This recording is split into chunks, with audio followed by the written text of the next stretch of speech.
السميع العليم من الشيطان اللعين الرجيم بسم الله الرحمن الرحيم. So this is our first podcast discussion devoted to the traditionalist thinker, indeed perhaps the founder of traditionalism or perennialism, namely Rene Guenon, who lived from 1886 to 1951. And who later took the name Abdul Wahid Yahya after becoming a Muslim. And we would like to discuss Guenon and his writings and his contributions and his ideas.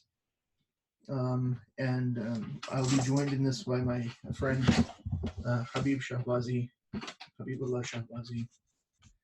So Habib, let's just begin. I mean, Guenon is really a pivotal figure, I think, one of the most interesting figures of the 20th century. I don't really think he is as widely known as he deserves to be, although he wouldn't mind, given his notion of the reign of quantity. He understood that his work and his writings would only be of interest to a small minority, a supposed elite. At any rate, he had a tremendous influence on many other figures who became associated with so-called perennialist thought, namely Friedrich Schuon. He was in correspondence and I think some degree of collaboration with A.K. Kumaraswamy, as well as with Julius Evola. These are probably the biggest names. Of course, other writers of the so-called perennialist school include Titus Burckhardt, they include Marco Pallas, who else? I can't think of it. Leo Shīʿah. I think those are, and of course Martin Lings. So those are probably the biggest names. Rene Guenon, we might be instructive because his works, he was quite prolific. I think about 23 or 24 volumes of his writings have appeared in the English language. He wrote in French, and but his writings are, I think, quite difficult to approach. And in that regard, I came across this book recently on a recent trip to the UK entitled Prophet for a Dark Age, a companion to the works of Rene Guenon by Graham Ruth, R-O-O-T-H,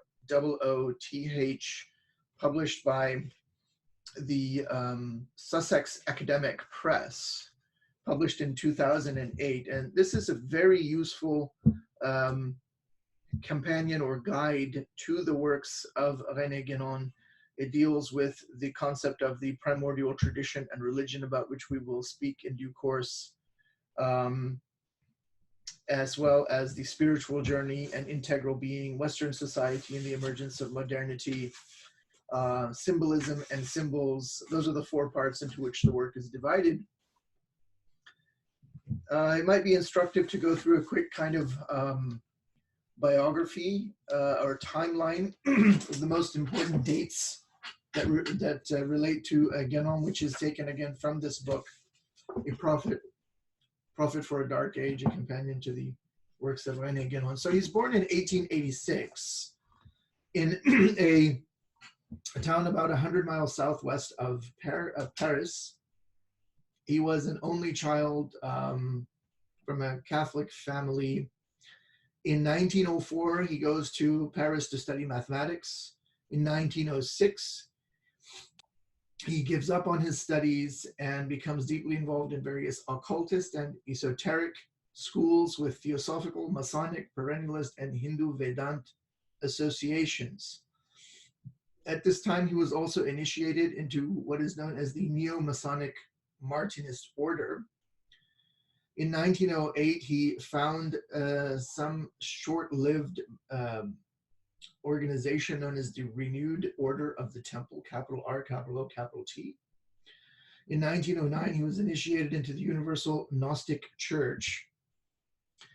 And that organization published a journal called La Nos, which he founded, in fact, and edited. And he wrote under a pseudonym in this journal, and that was the pseudonym of Palingenius. He was associated with various other journals as well. Most famous is Le Voile d'Isis, I suppose. Yeah, The Veil of Isis, Études traditionnelles, traditional studies. In 1911, he enters into some sort of a Sufi. He gains some sort of a Sufi initiation and takes the name of Abdul Wahid Yahya. In 1912, he's initiated into a regular Masonic lodge. The same year, he is married to Berthe Louri, who was a devout Catholic. In 1915, he obtains his licence in philosophy from the Sorbonne. Now, it's interesting that from 1917 to 18, he taught philosophy in Algeria. It's in 1921 that he publishes his first book, the Introduction to Hindu Doctrines, and he also publishes that same year Theosophy, History of a Pseudo-Religion. These were published in French. In 1923, we have Error of the Spirit. 1924, we have East and West. 1925, we have Man and His Development According to the Vedanta. And in 1927, we have one of his most famous works, La Crise du Monde Moderne, The Crisis of the Modern World, as well as King of the World. In 1928, his wife died. In 29, we have the book Spiritual Authority and Temporal Power, and it's in 1930 that he moved to Cairo. And there, he lived as an observant Muslim. He was attached, this is not in the outline, I happen to know this because I lived in Cairo for many years, and during my stay in Cairo, I actually came to know his son. However, his son, he had two girls and two boys. He married later in Egypt. He was attached to a Sufi Shadri Tariqa associated with the Sheikh Salama al-Radi. My understanding is that they used to gather for dhikr, the circle of the remembrance and invocation of the divine name in the Sayyida Zainab quarter, perhaps also maybe even in the Sayyida Zainab mosque. I don't know. Alayhi salam. As you know, Sayyida Zainab has two famous tombs associated with her, one in Cairo and one in Damascus. The one in Cairo is fantastic Fatimid architecture. It's a beautiful example of Fatimid architecture. I mean, because the Fatimids, as this little footnote, their architecture did not. Cairo was not subject to the Mongol depredations of the Mongol invasion, and so you have some very extraordinarily old buildings there. So yes, he married there. Eventually, he went on and became an Egyptian citizen before he died, and he lived actually in a part of Cairo called Duqi. Everybody there, they say Duqi in their dialect because the qaf becomes a hamza. And I've actually been to his house, and I was in his library. And maybe at some point I'll post on my Facebook or something some of the photos. In fact, those were real photos back in the day. They're not digital. They're actually taken with film and so forth. So I should maybe put those up at some point. And there's a famous picture of Guenon sitting at his writing desk, and there's I think octagonal lafz al-jalala, or the octagonal word Allah, the name Allah, in a Kufic kind of design. Have you seen that picture, Habib? Yeah, it's actually Hu Allah repeated. It's Hu Allah, that's right. So that's still there. And so I stood in front of that desk and had my photo taken. I really should hunt that down. At any rate, so I got to know his son. And so he lived in Duqi. And he just sort of lived in obscurity there, but he was very well known through his writings outside of Egypt. In Egypt, he was almost unknown. There's an interesting chapter on him, actually. If you read Arabic, there's a book called Al-Madrasatu Shadiliya, the school, so to speak, of the Shadiliya. I don't know why he called it that, but it's really the Shadiliya as a Sufi order, a Sufi tariqa. Anyway, it was by the Sheikh, former Sheikh of the Al-Azhar, Sheikh Al-Azhar, named Abdul Halim Mahmoud. Now, Abdul Halim Mahmoud also had the distinction of having a Ph.D. from the Sorbonne, so he knew French, and he, as I recall, I think he actually studied under yes, who is that fellow? His name escapes me at the moment. Corban's teacher. Massignon? Yeah, that's right, Louis Massignon. So he studied with Louis Massignon, and I think he had his thesis on the famous Sufi al-Muhasibi. So he writes this book on the Shadhali Tariqa, and he devotes a chapter to Rene Guenon in terms of the manifestations of or influence of the Shadhali Sufi Tariqa in the modern world in the 20th century. And he writes a chapter on him. And that would give you the impression that he actually had met him, but he'd never met Guenon. He tried to meet Guenon several times, but was unsuccessful. But obviously he was acquainted with his writings. And he tells a peculiar story that, he would go to the house in Duqi, he would try and meet him, a servant would come to the door, and they would give him a chair, and he would sit on the chair, and he would just sit and wait, and and Guenon would never meet him.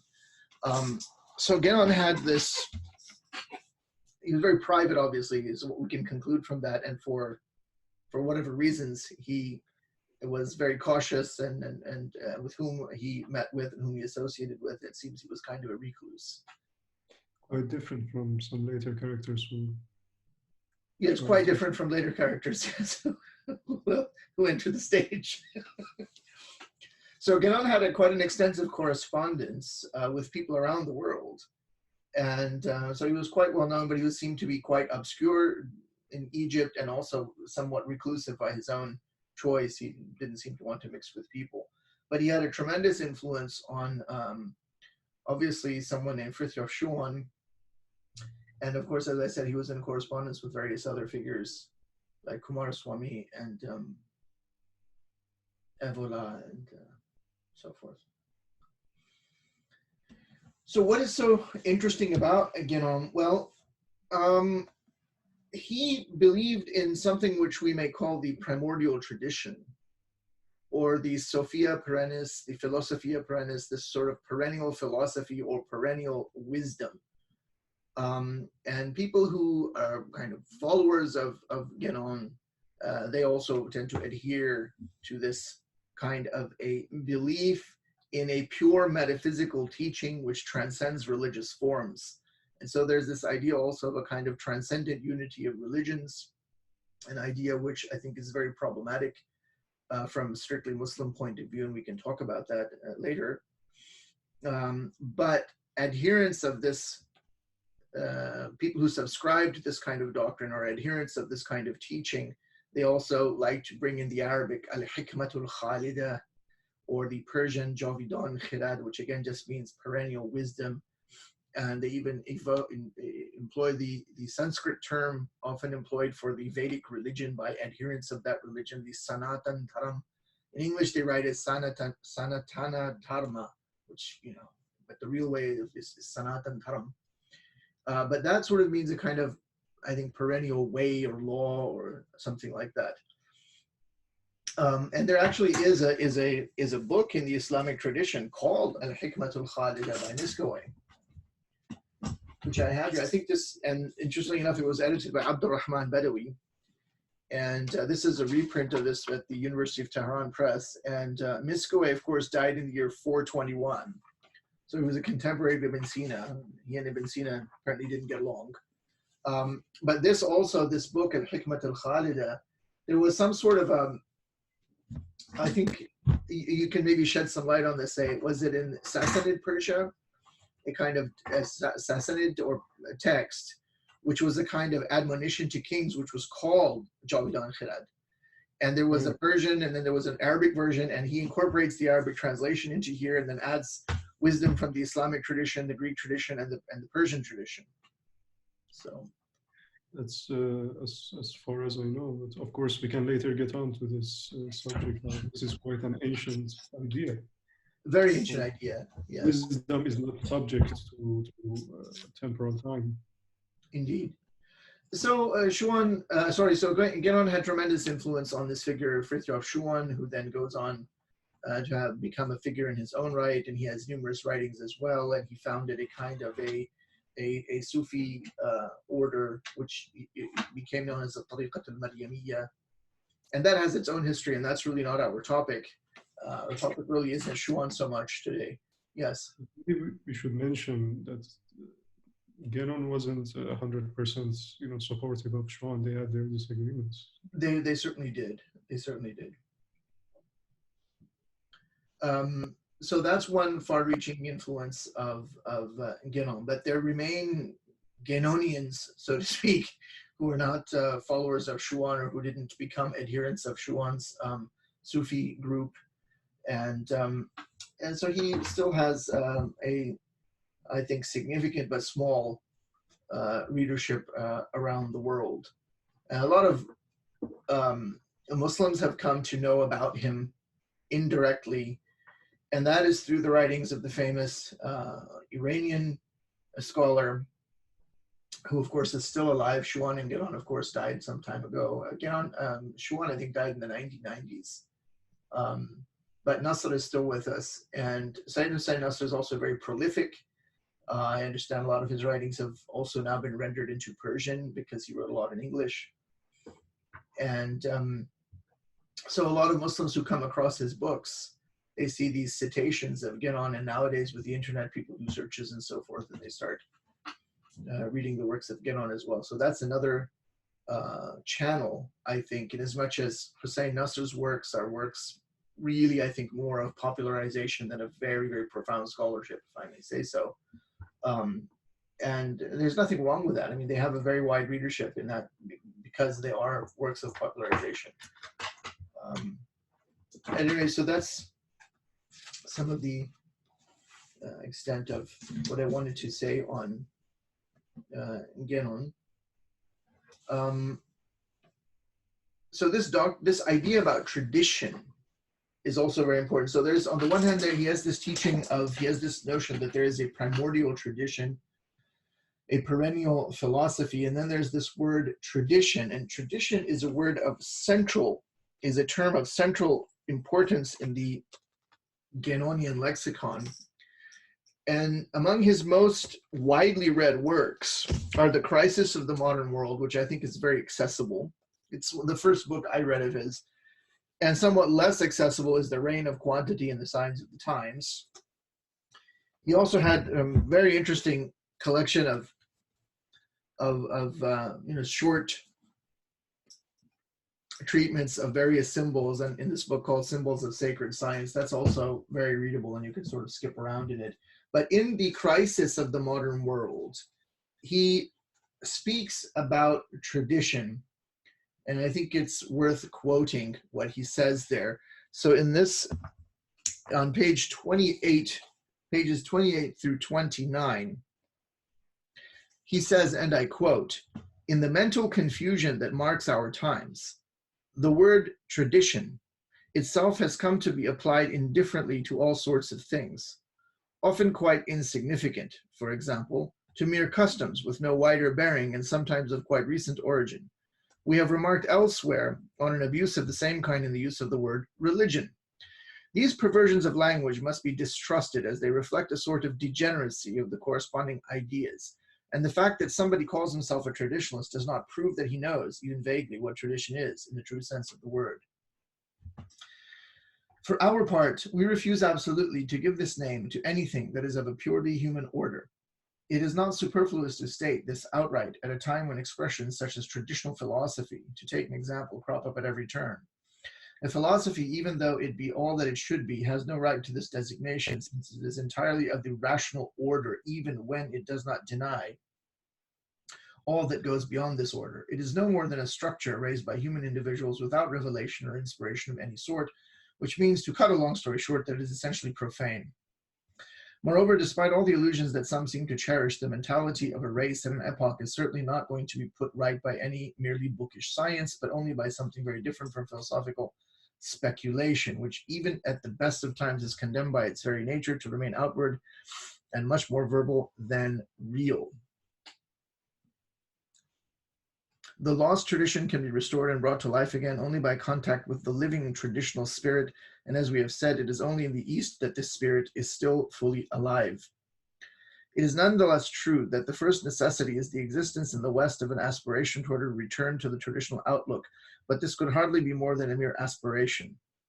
So even here, he doesn't really define, he just says that, seems to imply that tradition is some sort of a teaching which is purely metaphysical, and has some and has its original root and source in revelation. And he seems to be of the view that the well springs of this perennial wisdom have dried up, as it were, in the West, and that they ultimately should be sought in the East.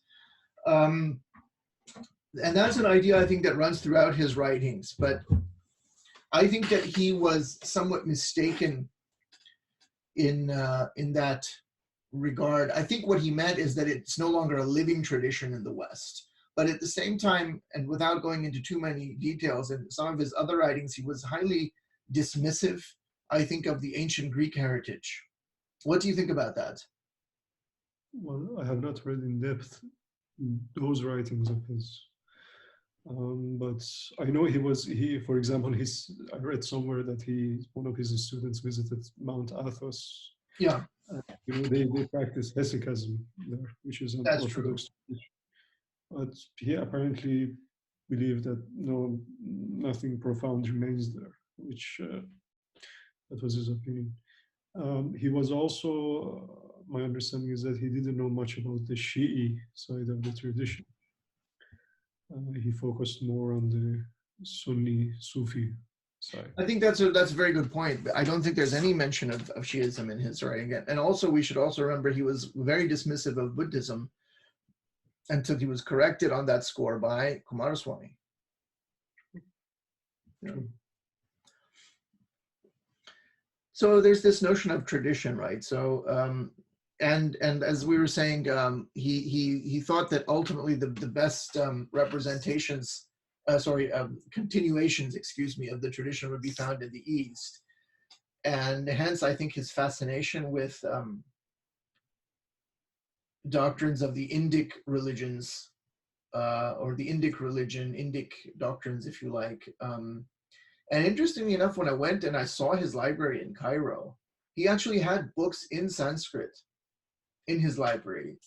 And his son told me that no, he actually knew Sanskrit. He studied Sanskrit. And oddly enough, he also had one of the early Chinese English dictionaries. There's the famous Wade-Giles method of transliterating Chinese. I think it was actually by Wade and Giles, the dictionary that I saw there. And he also had works in Hebrew, so he was linguistically very competent. And so there was this fascination with Vedanta, but he became a Muslim.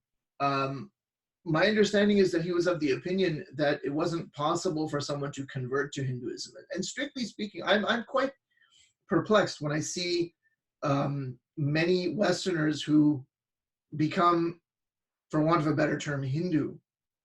Because in Hinduism, you have to have a caste. So how are you going to get a caste? Strictly speaking, that's my understanding. And when I said for want of a better term, I really think that Hinduism as a term is not very helpful. And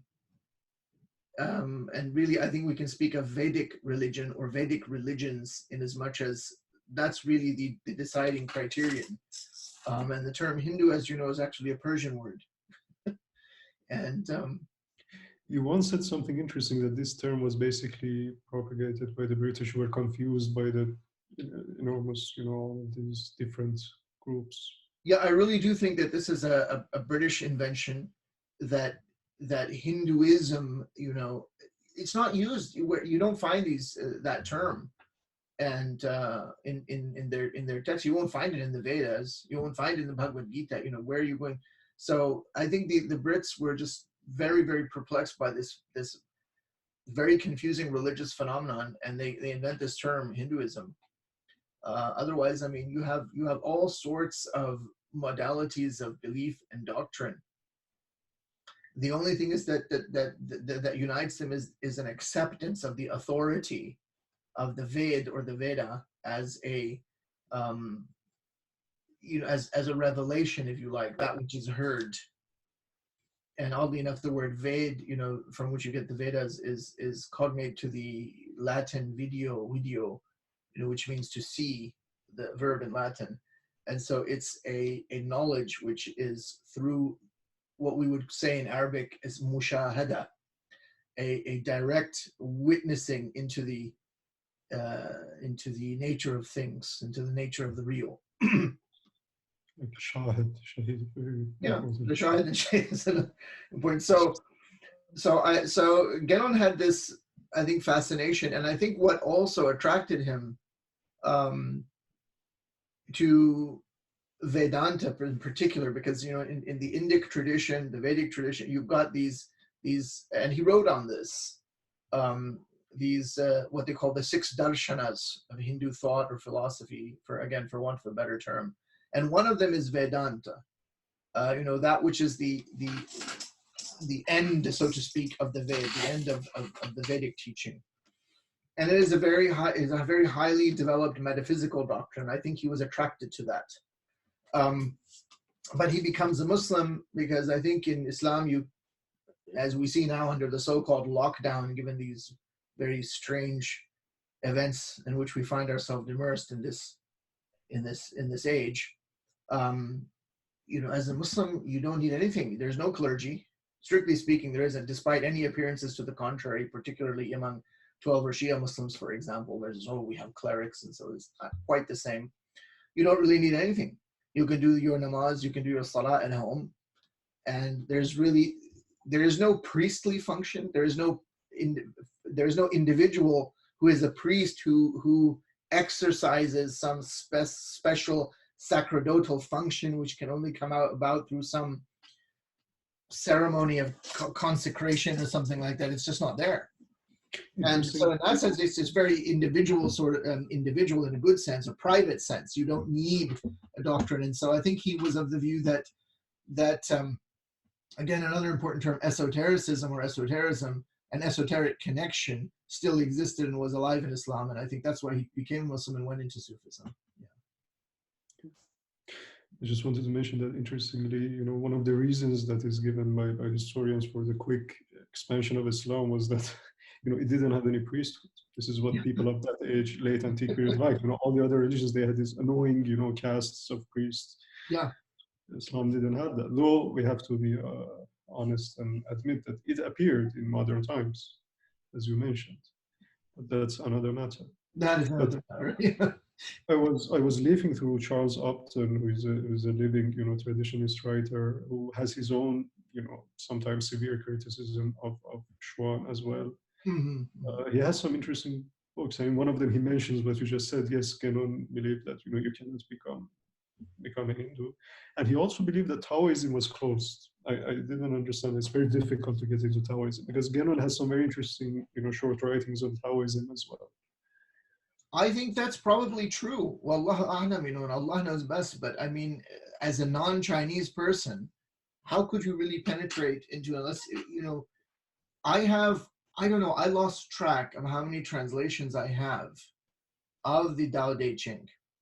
It's a maddeningly, fascinating book. And not knowing the language, and you can see how there's so many different ways of interpreting that text. And then even something like the Yi Ching, for example. This is also a very profound oracular method of divination. At some point, we should have another discussion on divination and systems of divination. But I think it's very hard to penetrate into that world. And the real practice of it, they have the practice of Qigong and these internal these forms of meditation and so forth. In fact, I've got one here. This book, The Secret of the Golden Flower. This is also very, very difficult to follow. And then you wonder, as talented as Thomas Cleary is, I mean, how accurate is this translation? Who knows? Unless you're really an expert in the language and are born in that tradition. I don't know. I think there's probably something to be said for that. Yeah, and we also have to mention Shingon Buddhism, which we had discussions of, in the past. It's the most esoteric aspect of Buddhism. They're quite hush-hush about it. It's very difficult to penetrate. That's very true. That's very true of Shingon Buddhism. Again, Guénon didn't really say much about Buddhism, but Shingon is a very, very peculiar and fascinating form of Buddhism. As you know, I went to the center of Shingon in Japan, in Wakayama Prefecture. I've been there. I've been to Mount Koya several times, and yes, indeed, it's a very. I think it's almost impossible for outsiders. It is an esoteric teaching. It is a secret teaching. by definition, you know. So gaining access to that is very difficult. And Shingon is a tiny sort of thing, you know. There's just maybe 6,000 people living up on this mountain doing their practices. So anyhow, so Guénon has this notion of tradition, is this notion of primordial tradition, this notion of an esoteric connection, this notion of this devotion to the absolute, this concentration on the real, the invocation of the divine names. That's of course the central practice of Sufism, and really is probably the central to any religion, as a kind of method of concentration or devotion or attachment to the ultimate reality, which of course is built upon some doctrine, some teaching about the ultimate reality. And Guénon was convinced that the possibility even of human beings attaching themselves to such a tradition now, given our modern conditions, was almost impossible, in the sense that we were living in a very peculiar time. So he has his own notion of time, his own notion of history and the march of time. And for Guénon, we are living, and mind you, he wrote all of this, for example, in the 20s, he's writing things like this, right? The height of the hubris of progress. The height of the hubris of progress. So now with 2020 on the Gregorian calendar, that's a century ago. So about a century ago, he's observing this, and he's saying, he's writing in works like, and this, well, it's not in any particular work. For example, there's East and West, and then there's the crisis of the modern world. There's the reign of quantity, but this is a theme that runs throughout his books, namely this particular historical moment is very peculiar in terms of its quality. And it is a quality of degeneration, of a kind of spiritual degeneration, and a kind of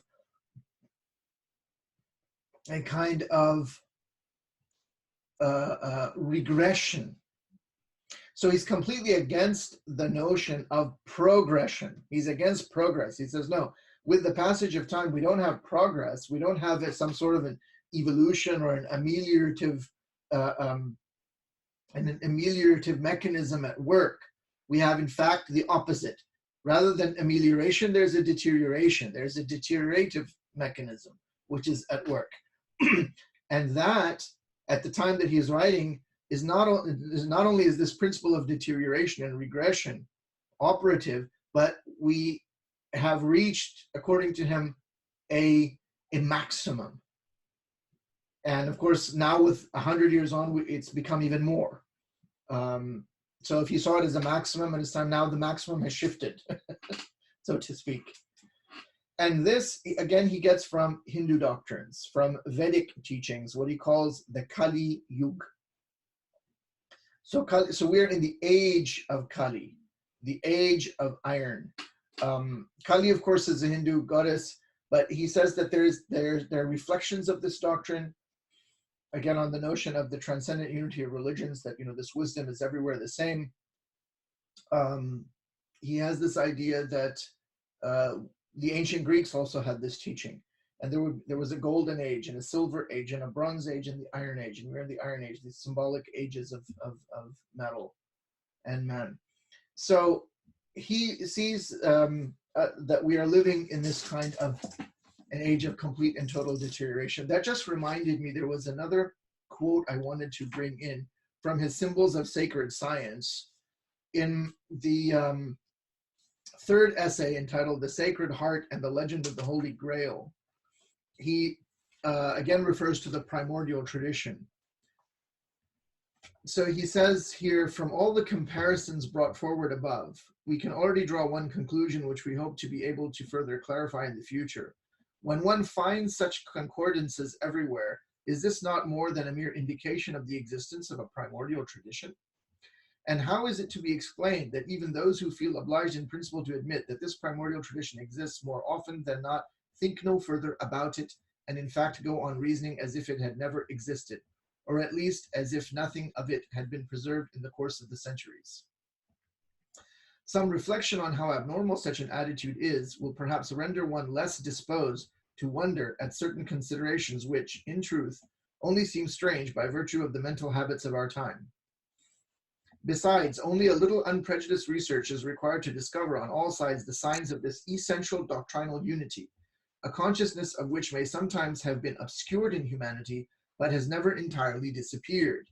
And in proportion as one advances in this research, the points of comparison seem to multiply of their own accord, and new proofs appear constantly to be sure.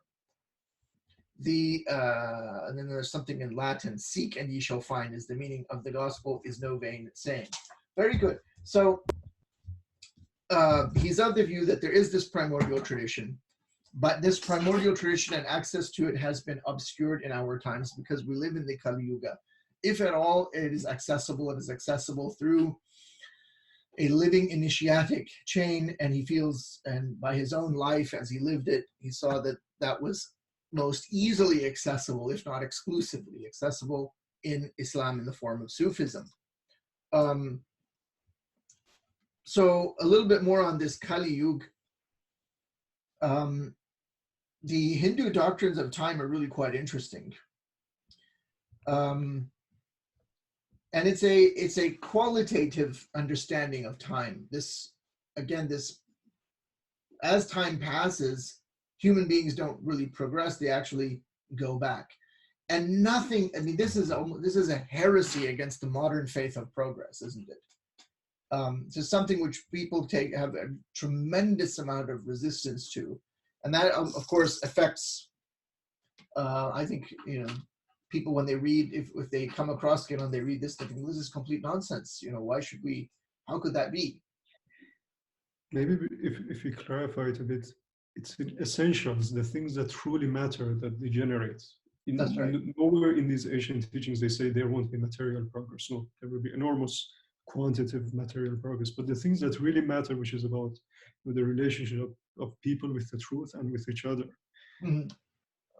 That's how I understand it. Precisely. No, I think that's absolutely true. Although he does have a lot to say against a lot of modern institutions as well.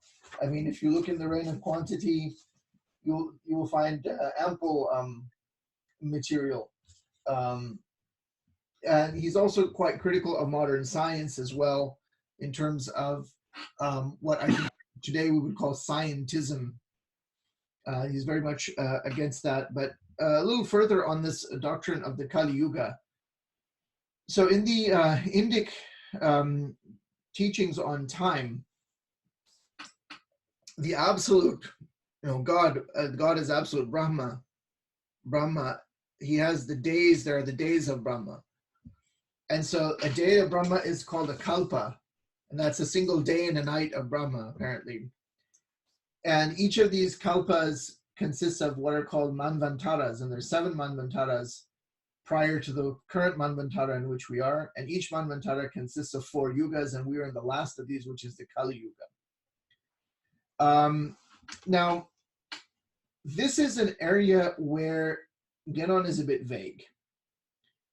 So he seems to go in the direction that a manvantara lasts 64,800 years, which would then make the Kali Yuga last 6,480 years. So he was of the opinion that the Kali Yuga has been going on for, started about 6,000 years ago.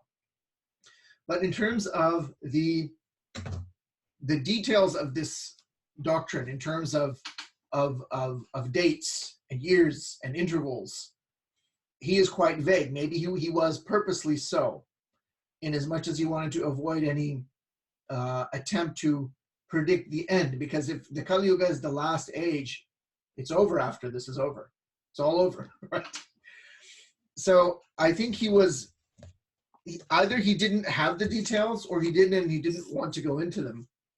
And in this regard, there's a very, very interesting book by someone named Robert Bolton, entitled The Order of the Ages, World History in the Light of Universal Cosmology.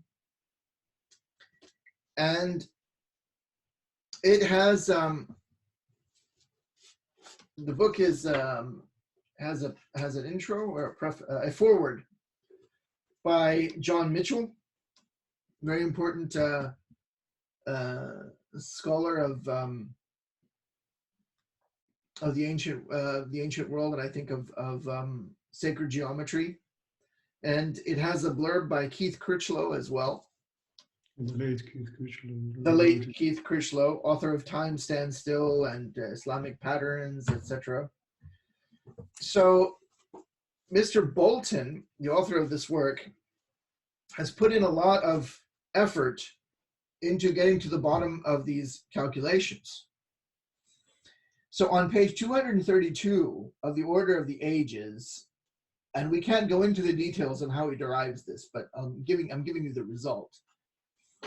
He says that the Kali Yuga began in 3102 BC and will end in 2082. So we got 62 years or so. And the names of the other yugas, the golden, that would correspond to the Greek golden, silver, and bronze ages, we have the Krita Yuga, which according to him ran from 49,758 BC to 29,022. Then the next yuga, the Treta Yuga, would have begun from then, in other words, 29,022 BC to 13,470 BC. And then the next yuga, the Dvapara Yuga, would have run from 13,470 BC to 3,102 BC. And from 3,102 BC to now, we're still in the Kali Yuga, and supposedly it will end in 2082. Now, you can further, according to him, because there's a relationship of 4, 3, 2, 1, ratio-wise. Tetractys. In the Tetractys, exactly, the Pythagorean Tetractys, in these ages. And each age can be has the same scaling factor. And so each age can also be broken down into periods, 4 periods of a 4, 3, 2, 1 ratio according to the Tetractys. So we then get a gold age within the Iron Age, a silver age within the Iron Age, a bronze age within the Iron Age, and then the Iron Age. So if you do that, that's 3102 BC to 1026 BC. Then 1026 BC to 528 AD. Now, 528 is interesting. It's around that time, I think, that the Platonic Academy is closed. And then, of course, about 50 years later, you have the birth of the Prophet Muhammad, sallallahu alaihi wasallam. And that runs from 528 AD. In other words, that's the Bronze Age within the Iron Age. That'll run from 528 AD to 1564. Interesting. And then from 1564, then it goes to 2082. Now, if you take that last part, the Iron Age of the Iron Age, and further break that down to 4, 3, 2, 1 ratio, you get 1564 to 1770, 1770 to 1926, 1926 to 2030. So stay tuned. And then 2030 to 2082. Now, Bolton actually has some reflections on these ages as well. In his book, where was that page? 232. He has some reflections on some of these dates. Let's see if any of them. Yeah, he says the calculated date of 528 has some symbolical historical interest on its own account because it was only 1 year after this that Justinian caused the Platonic Academy to be closed down after it had existed for over 900 years. He doesn't mention the Prophet Muhammad. Of course, I mean, it should be said Bolton is a committed Christian, I think Catholic. And then it says, for example, 500 to 1500 is, pretty much the Middle Ages. You have other things, the various industrial revolution, this kind of thing going on. Now, I don't know, are you familiar with the conjunctions of Jupiter and Saturn? Yes, and I was just thinking this is such a huge topic. We should do a special episode on this. So he doesn't get into conjunctions of Jupiter and Saturn, but if you look, I have a table here of Jupiter-Saturn conjunctions. And I don't really see any of these dates, like 1564, 1770. There was a conjunction 1563. So I mean, if you're even a little bit before or after, that's fine. But it's interesting that there is a Jupiter-Saturn conjunction right now in 2020.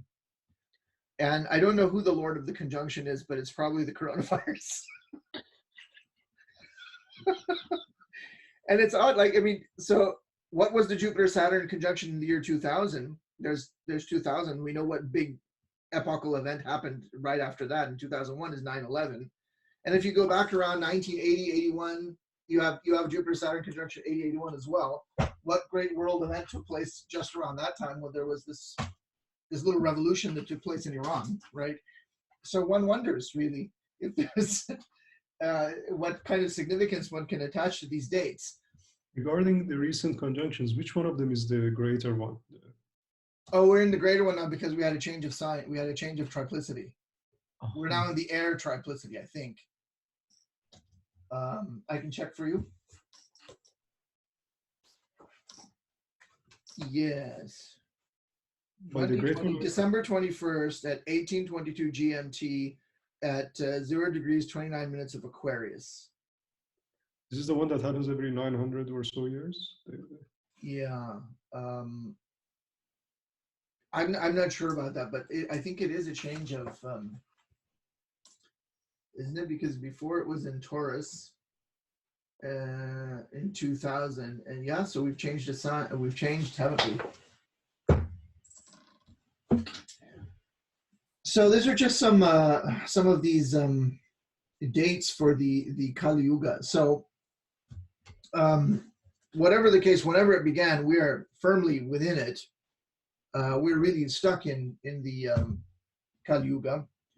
So yeah, go ahead. I should also mention, because this is important, I mean, we can touch upon all of these in another episode dedicated to the cycles of the ages, but one finds these calculations among ancient Mesopotamians, ancient Egyptians, the ancient Native Americans, and also I found some very interesting ahadith and verses of the Quran which might correspond to this. But you know, it is a common say among moderns that in every age there is nostalgia for the past, and whenever tragedy happens, people say, "Oh, this is the end time." But we have to emphasize that common people, yes, but when you study the ancient texts, and a lot of them are, you know, written in stone. You know, these scholars have worked on them.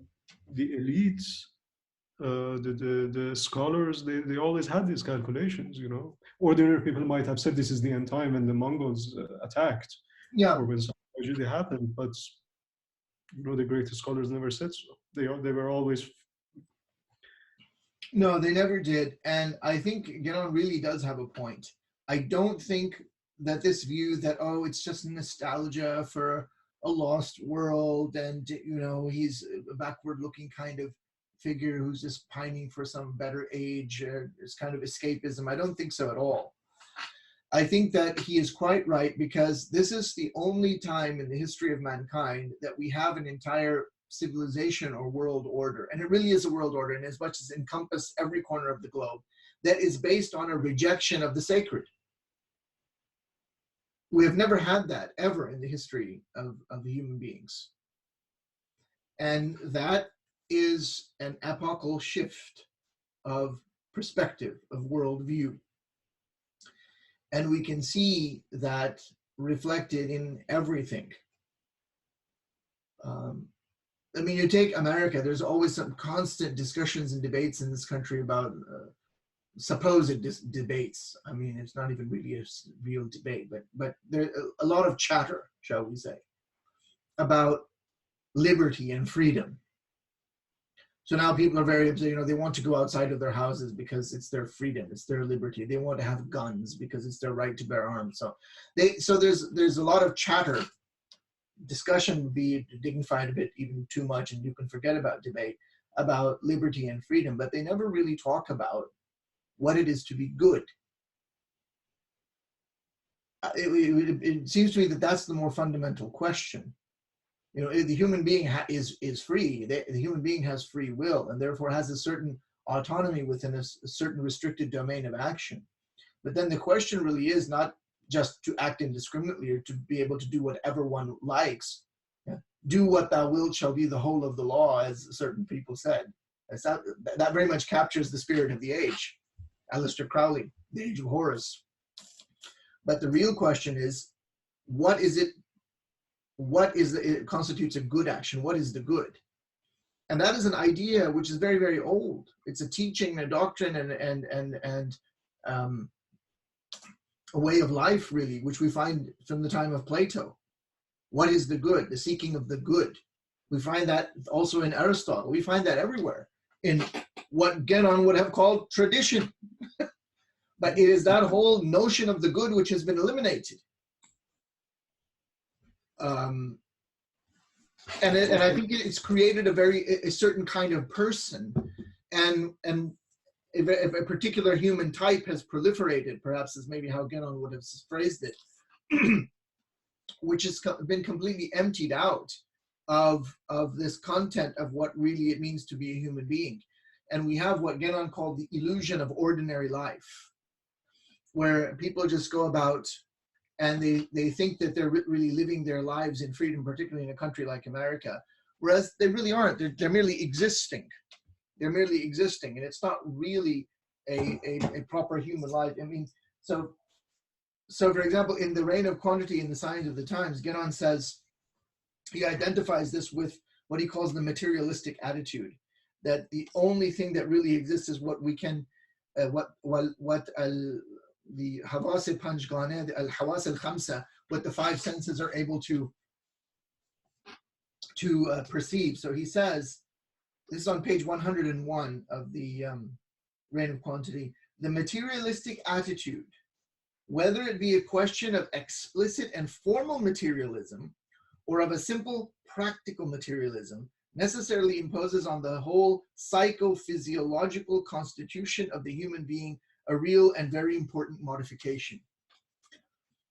So he means that, the majority of people today, they don't have some profound philosophical position which we can call materialism. They just have a kind of materialistic attitude which they may not be able to articulate very well.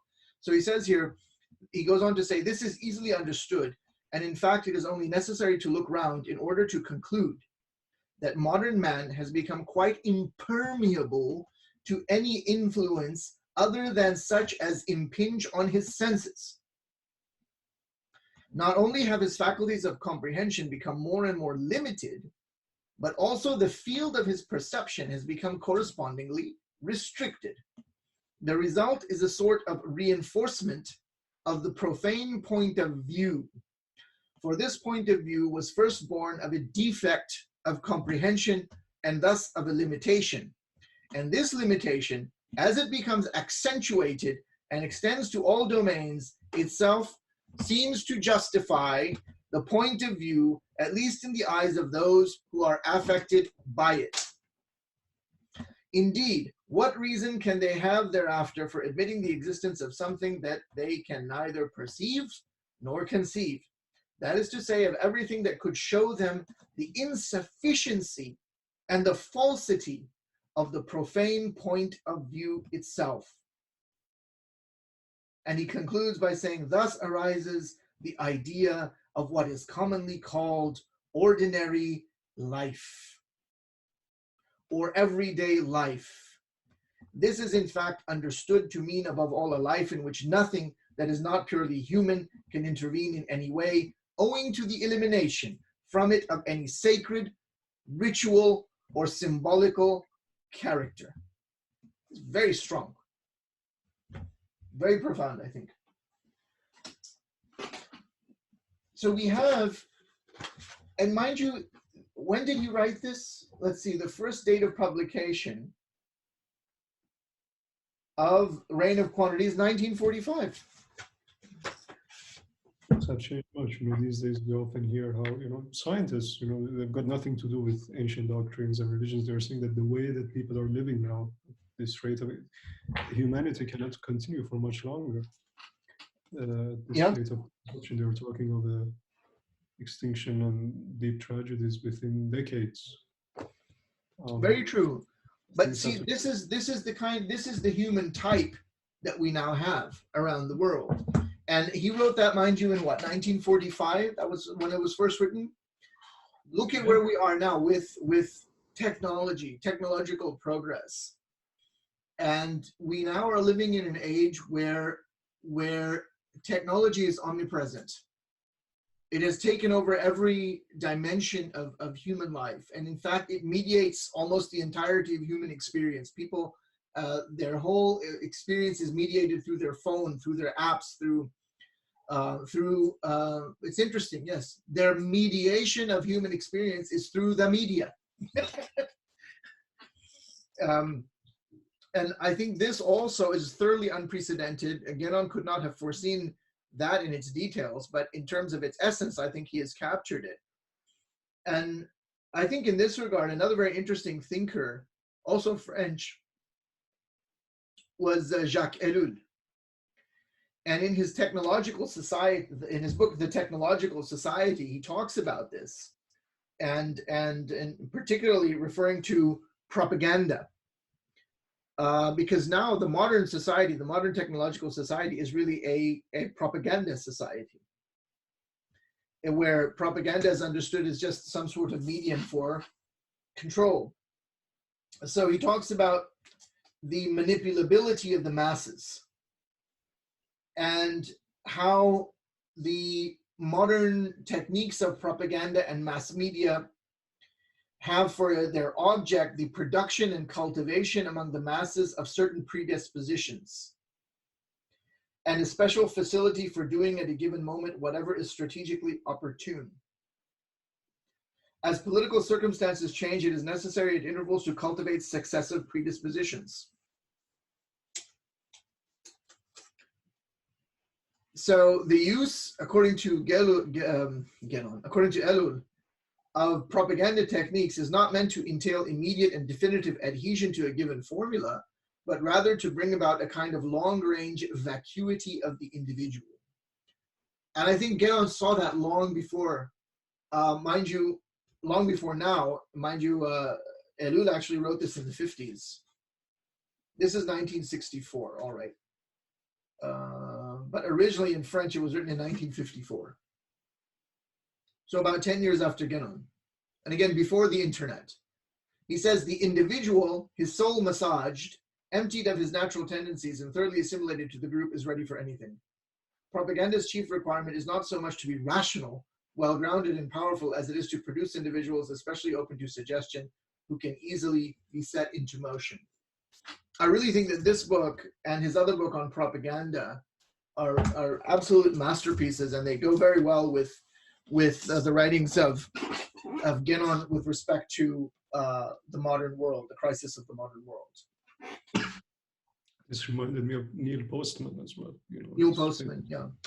He has some nice work, Technopoly, Surrender of Culture to Technology, if I'm not mistaken. He was writing before internet, and the effects of technology, particularly on political discourse. Mm-hmm. And he had some very interesting comparisons between, for example, the debates of Abraham Lincoln with his opposition compared to some modern TV debates. Mm-hmm. And there was a recent article in The Guardian when the last elections happened. They were talking of Postman again, how he had predicted this. Yeah, very interesting.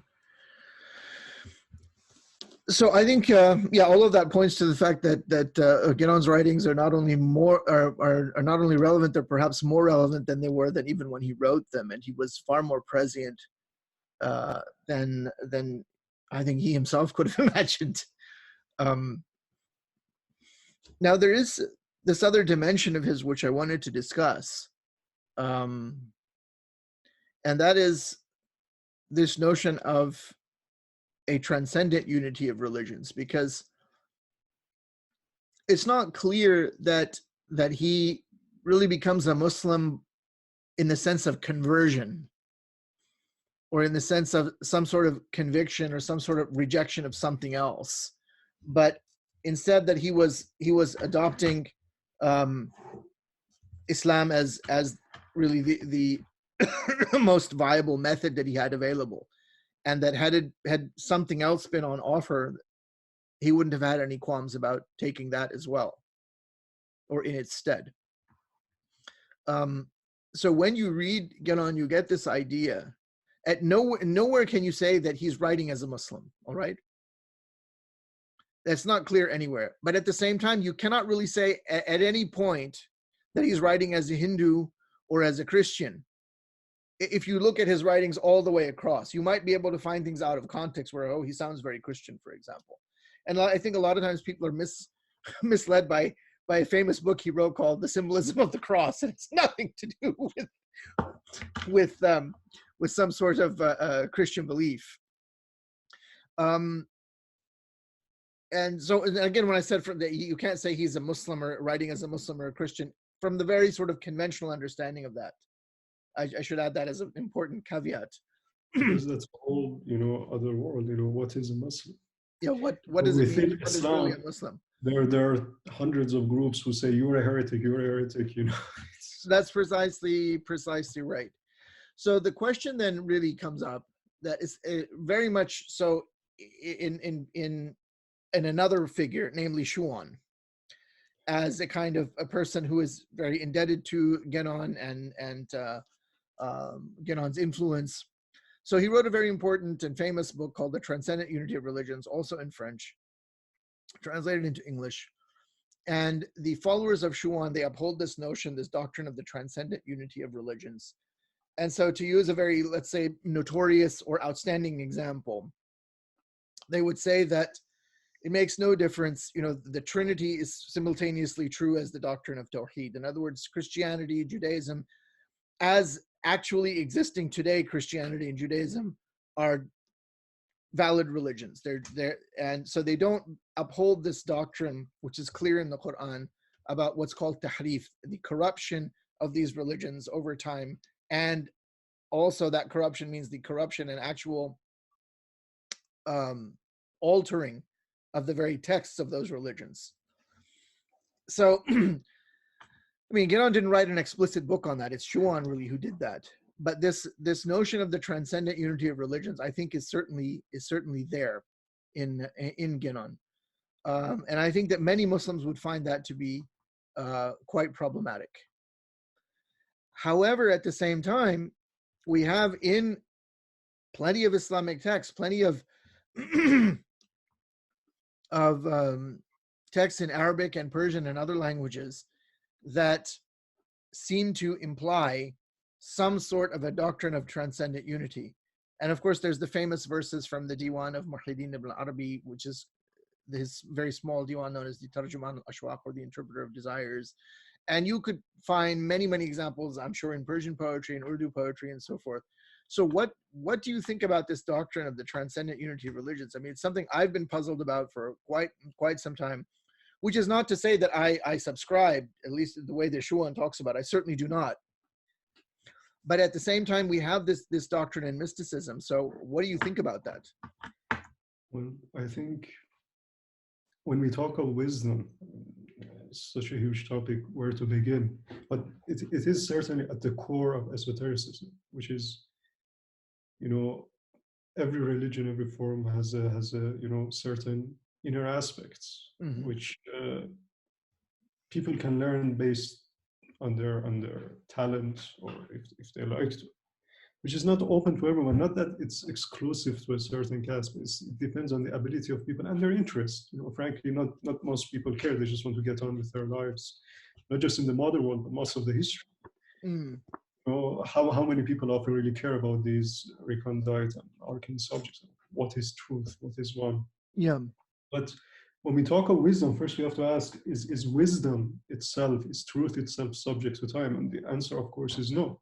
Mm. And, I don't remember ever seeing this in traditionalist books, but there are some very interesting verses in the Quran which Allah talks of sunnatullah. Sunnatullah, yeah.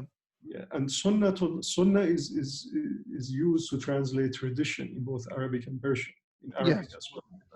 Now Allah says in the Quran that وَلَا تَجِدَ فِي سُنَّةِ اللَّهِ تَبْدِيلًا وَلَا تَجِدَ فِي سُنَّةِ اللَّهِ تَحْوِيلًا. There is no change in the tradition of God. And we are giving some examples from Quran, and we'll talk of hadith and other things as well to make it clear. But Quran, all Muslims accept this. Yeah. Quran is also clear that كَانَ النَّاسُ أُمَّةً وَاحِدَةً. People were originally a single, which this we can interpret as the primordial tradition. And the religion, the truth was always one. Mm-hmm. But it deteriorates through time, and God keeps renewing it, and Islam is the last renewal, after which, mm-hmm.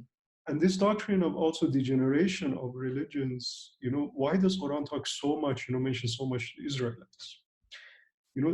this is a lesson for Muslims as well, which is obvious in the hadith, famous hadith of the Prophet, in which he said, I do not remember the Arabic now, maybe you do, that everything that the Israelites did, you will do step by step. Yeah. As if God is saying that, look, they were a chosen people, look how they behave now, this is a test for you too. So Muslims shouldn't be very proud. And the sayings regarding end of time, it is quite clear that Islam will go through the same, very much the same degeneration as other religions have gone.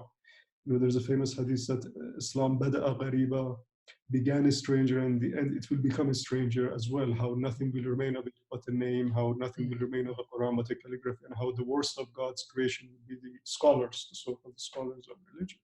Yeah. So what is Islam? You know, Islam has and this is the big fight. You know, Muslims might reject others, certain superficial Muslims, but Muslims within themselves, there's always been this infighting, mainly before those who adhere to a certain kind of batin, and those who say no, zahir is more important, and those who want to keep the balance. Yeah.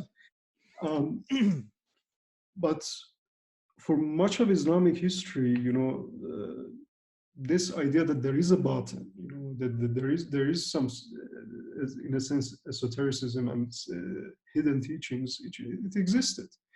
You can find it everywhere. Particularly in the Persian, it's Sufi world, which covers from Eastern Europe all the way to far India, the eastern sides of India, where Persian was the language of literature. Most people were bilingual or trilingual, and so when one looks at them and their expressions in architecture, in art, some very interesting verses come to mind. And this also connects. So what is this inner truth of this religion, which is more important? And also this connects to this idea that it somehow connects to love and beauty. This idea of religion of love and beauty. And all of this. Yes. So this is an esoteric doctrine. There was a lot of fighting regarding it within Muslims as well. And this connects to love and beauty. One finds echoes of this. Yeah, Hikmat al-Khalida maybe was first used by Ibn Mas'ud, but the idea itself existed within different writers. You know, Sohrawardi talks about this, you know, when he talks of the hermetic chain. Yes. Ibn Arabi talks about this when he talks of religion of philosophers who live by the Sharia of Hermes. One finds this as a known mystery, but before Islam, you know, in the high pagan religion, in the ancient world, ancient Egyptians, ancient Greeks, they understood this, that, you know, when you read Plutarch as a so-called Middle Platonist, he easily translates so-called different gods and goddesses. That's a very good point. Yeah, and they understood that, look, we are speaking of the same thing, but different peoples have put different names on them. And also Iamblichus, if I may chime in, Iamblichus. All of them, yeah. And Proclus, he saw himself as a hierophant of the entire world, as a guardian of all religions, you know. Proclus, yes. Yeah, and this was something that, as I say, the ancient world pre-Christianity understood this, you know, before Christianity came and said, we are the sole path.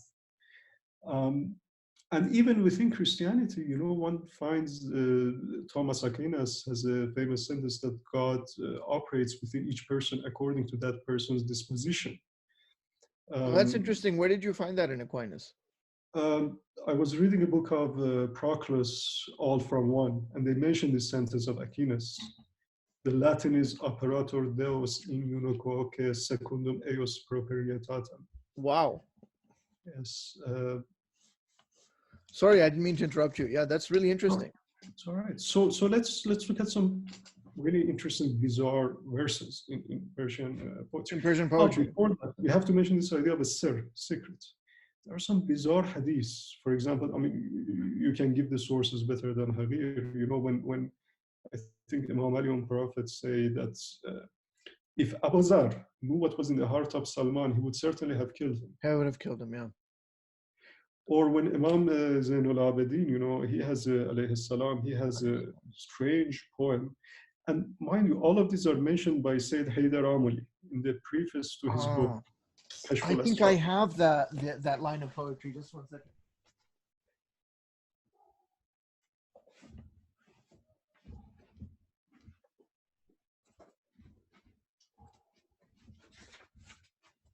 Yes, the line of poetry from Imam Ali Zain al-Abidin. Do you have it there? I thought I had it here, but I... Yes, if you read it, you read better than me, so maybe it's best. What is it? Rubba... Ya Rubba Jawhar ilmin Yeah. How does it go? So, يا رب جوهري علم لو أبوح به لو أبوح به. Yeah.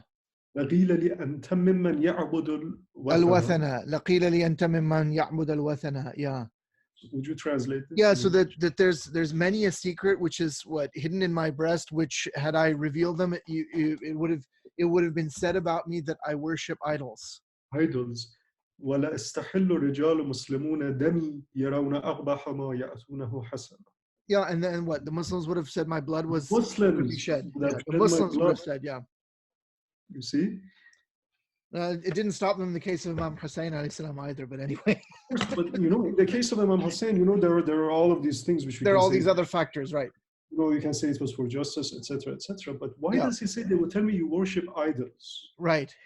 And they express, there are many of the hadiths. Of course, they say that inna amruna sa'abun mustas'ab. This is extremely difficult. Yeah, that our matter, our affair is arduous and difficult, and that only an angel. One of its variations. Yeah. Yes. In one of its variations is in amruna sirrun masturun fi sirr muqna'u bil mithaq man hatakahu adhalahu Allah. Whoever reveals it, Allah will adhalahu. Yeah, let's get the Arabic again. Well, I didn't hear you. Man hatakahu adhalahu Allah. No, before that. Before that, inna amruna sirrun masturun fi sirr. Yeah, our affair is a secret within a secret within a secret. Yeah, muqna'u bil mithaq. Veiled with an oath. Is it muqanna? Did you say muqanna? There's no i'rab here. Yeah, probably muqanna. Yeah. And so there are these ahadiths of Abu Sir, they all right, and it shouldn't be revealed. And Korban spoke of the discipline of the arcane. He called it al-kitman. And to lighten the mood, they often remind me of a famous sentence that Churchill said regarding Russia. He said, Russia is a riddle wrapped in a mystery inside an enigma. That's right. Yeah. So we have all of this. So what are these secrets? I mean, we can say what they are not. They are not about halal and haram and fasting and prayer. There's something quite harmless. But when you read Persian poetry, so when Hafiz says in that famous says that in the ruins of the Magi I see the light of God. در خرابات مغان نور خدا میبینم. نور خدا. Yeah. Or he says in سلسله زلف بتان از پی چیست. The chain, the hermai kesera, this idea of the hair of the idols. Right. Or he says, let me look at it. دوشان سنم چه خوش گفت در مجلس مغانم با کافران چه کارد گر بت نمی پرستی. Now, yesterday night, that Sanam told me in the gathering of the Magi. Now, Sanam is used to refer to an idol, but also to a beautiful face. So it's sort That's of right. like That's right. So that Sanam told me in the gathering of the Magi, what business have you with kafiran, with the pagans or disbelievers, if you do not worship idols? Mm-hmm. And this idea of a silsila, which is used in Persian poetry, this manifestation of God is paradoxically shown as a beautiful girl with this black hair. Right. And they refer to this hair as the silsila, this idea of a chain, which is also in the transmission of knowledge. This Platonic philosophers refer to it as the chain of Hermes. And it's so this is a hair, like braided hair. Yeah, braided hair. Yeah, then it makes sense as silsila. Otherwise, they would have said zulf, right? Like lock. They use both of them. They use both, right? Yeah. And, Ainul Ghazat Hamidani, he says, آتش بزنم بسوزم این مذهب و کیش عشقت بنهم به جای مذهب در پیش. That I want to burn this religion and put your love instead of this. It says مقصود رهم تویی نه دین است تو در کیش. It says the aim, the ultimate aim is you. It's not this religion. Mm-hmm. And I was yesterday looking at this marvelous painting painted in Herat, which was Florence of the East, as the Westerners call it. It's a Behzad by a student of Behzad, and it was actually reworked in Mughal India. So it was from the Golestan of Saadi. And as you know, these paintings, they all discuss the most recondite spiritual subjects. and they're the biggest proof that figurative painting existed in Islam. It served very much the same function, very similar to how icons serve in Orthodox Christianity. So this is all nonsense that there was no figurative art in Islam. Very, very important those point. are secular subjects. So this is showing Sa'di visiting an idol temple in India. And That's there are right. verses of Sa'di. But there are also, they use other Sufi poetry as a sort of commentary to shed light. So there are verses by Abu Sayyid Abul Khair, the great Sufi Sheikh of Now wait, this is the Gulistan or the Bostan? It's the Bostan. It's from, I don't know which one, but the important verses that are used here, they use verses from Abu Sayyid Abul Khair and Sheikh Bahai. That's in the painting, yeah, right. Yeah, they are in the painting. So what are the verses of Abu Sayyid Abul Khair? He says, رفتم به کلیسای ترسا و یهود ترسا و یهود را همه رو به تو بود. The churches of the Jews and the Christians, they were all facing you. در یاد وصال تو به بتخانه شدم. To seek you, I went to the بتخانه, to the idol house. تسبیح بتان زمزمه ذکر تو بود. Exactly. Idols. And Sheikh, the other verse from Sheikh Bahai, which is actually from Khiyali Bukhara, it says, گه معتکف دیرم و گه ساکن مسجد یعنی که تو را میطلبم خانه به خانه. Whether in the Christian monastery or in the mosque, I'm seeking you. And one finds this in, of course, Rumi. When you study the life of Rumi, he lived in Anatolia, at that time, it was the Eastern Roman Empire. There were the Seljuks, but many, they had close interaction with the Greeks. Rumi himself, I think, knew basic Greek because he uses many Greek words in his poetry. That's true. People have argued that, yeah.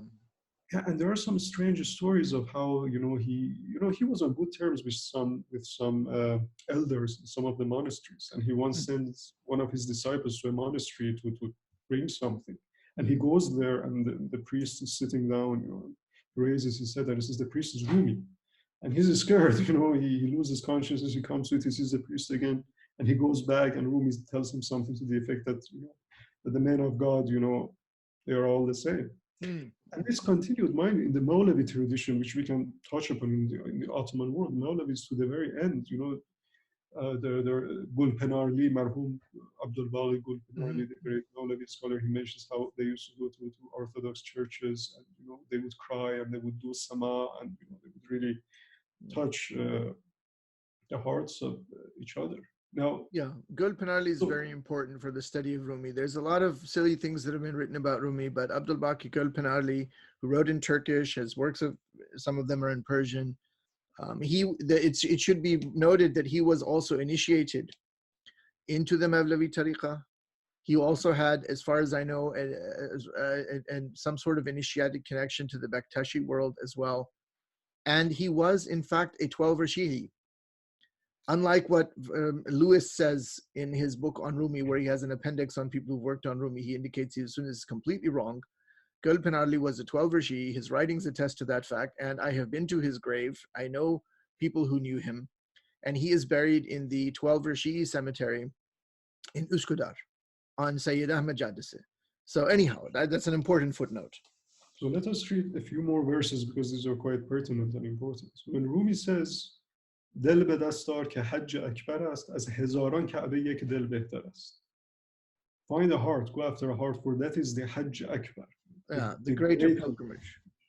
That one heart is better than 1,000 Kaaba. Hajj Akbar, right? Do you think that, Habib, that's also something like the Jihad Akbar, the greater jihad, when you come back from they came back from Tabuk expedition, the expedition Tabuk, he said, you've come from the lesser jihad and returned to the greater jihad. Of course. This idea that the biggest enemy is the nafs that you have within you. So first sort out yourself before seeing yourself as perfect and then picking on others. Yes. And this idea that the true meaning of Hajj, is not going to the Kaaba itself. There are countless other verses, such as, I don't know who said this, but برو طواف دلی کن که کعبه خود سنگ است. Go do a tawaf. Do pilgrimage for a heart, for Kaaba itself is just a stone. Just a stone, yeah. And we can name, from Ahmad Jam, he says, آن را که شراب وصل جانان دادن در مذهب و کعبه و بتخانه یکیست. He who drinks, that special wine in his religion, Kaaba and the idol house is one. Is one, yeah.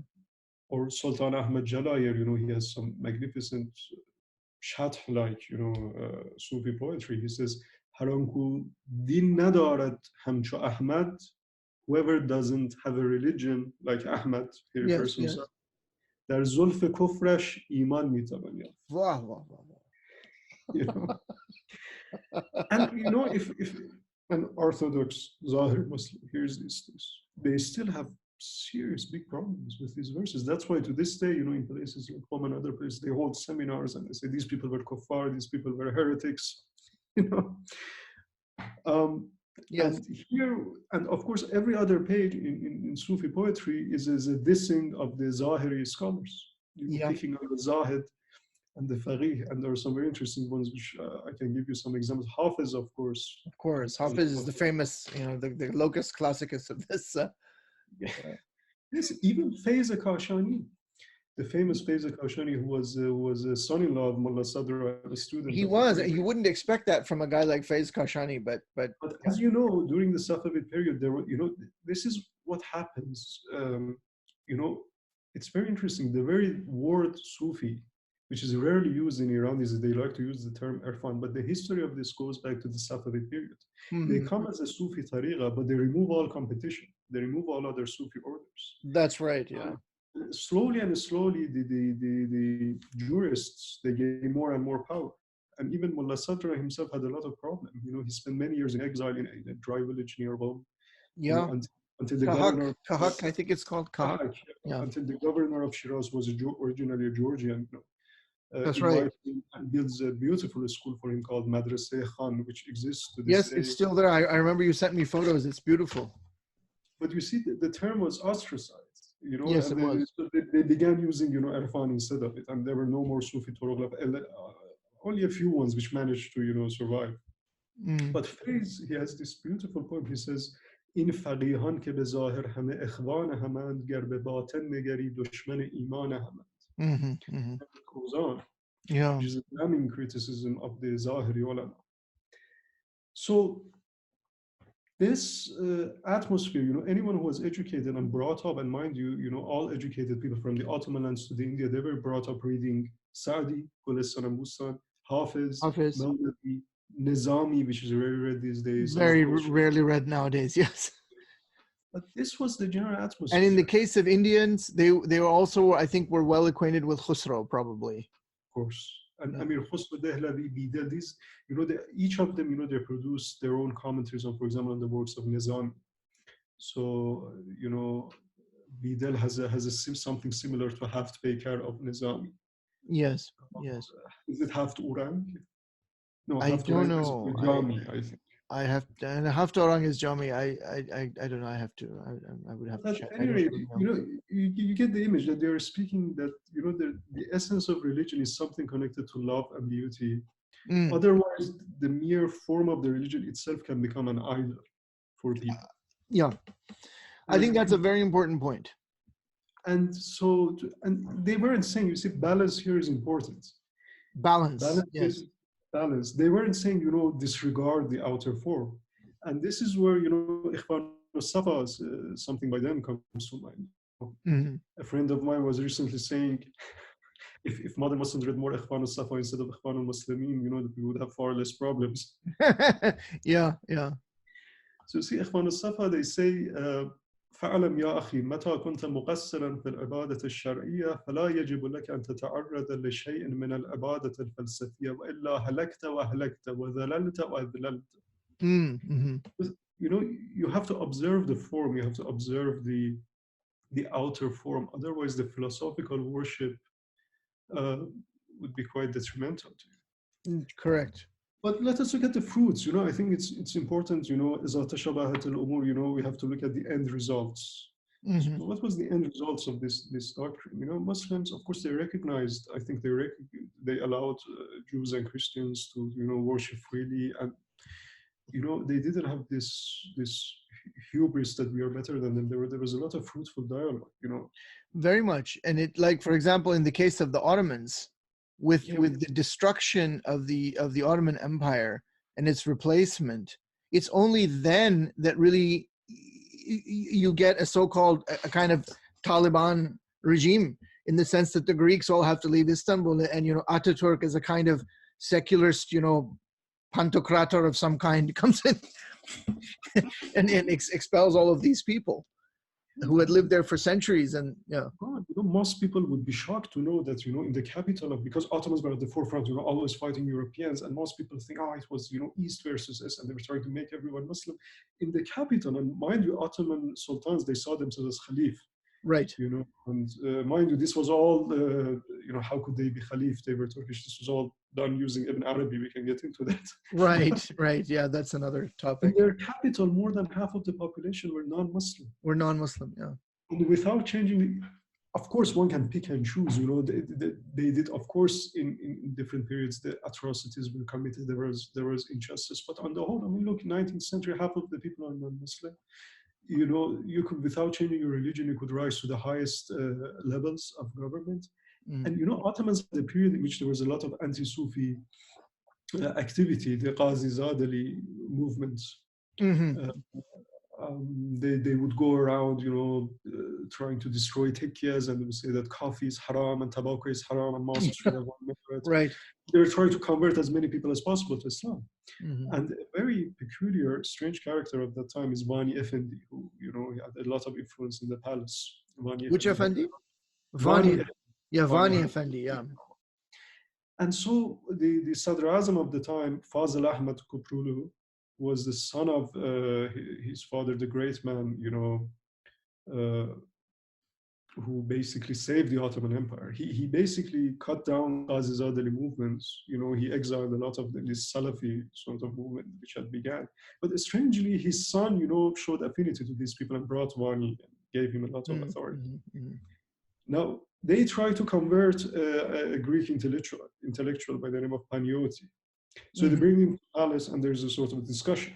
Yes. And Vani Effendi loses, and this Greek Orthodox gentleman wins. Now, what do you expect is the reaction of the Ottoman, Grand Vizier?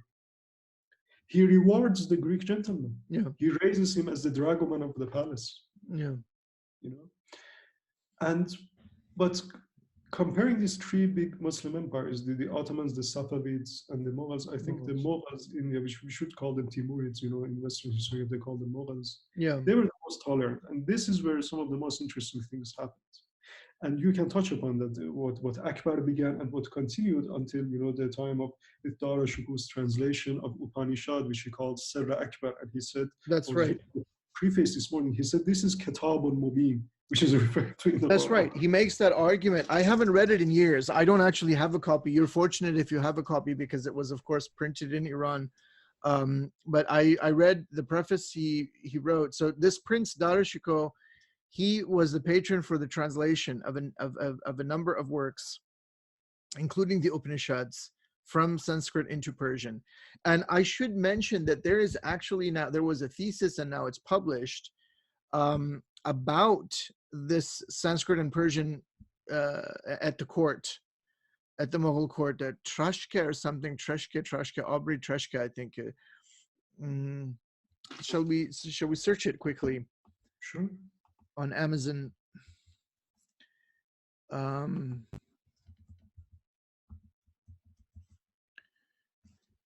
Yeah, I don't know. I'm spelling her name wrong. Anyway, there is a book about it now. So I remember reading this translation of the Upanishads, and he called it the Sirre Akbar, the great secret. But of course, there may be also a reference, kind of, because of the homonymy to Akbar himself, that this is the secret of Akbar. That's another discussion. But I read the introduction he wrote to that, and so he saw and we have to remember that there's a number of different Upanishads, and these would be considered part of the Vedas as well, but specific sort of very deep Vedantic kind of texts that come at the end of these compositions, and there's maybe there's actually quite a few of them, and I don't know which ones exactly they collected together, but he saw this Hindu, this Indic, this Vedic text as being a revelation as well, and as being and so then he would have seen those people as a kind of Ahlul Kitab. And I think that's absolutely extraordinary. And he wrote another little book in Persian, didn't he, called Majma' al-Bahrain. Yes. And anyhow, there was a lot of interactions. I think that's a huge area that needs to be, that is worthy of further exploration. But in the context of Akbar's reign, I think you asked me, this comes out very nicely in the translation now of the history of Akbar by Wheeler Thaxton, that a kind of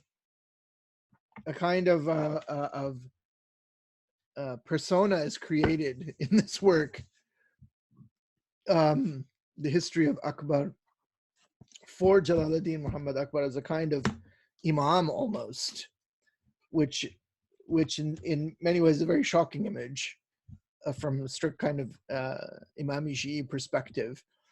But it's something which is there throughout, this notion of sacred kingship.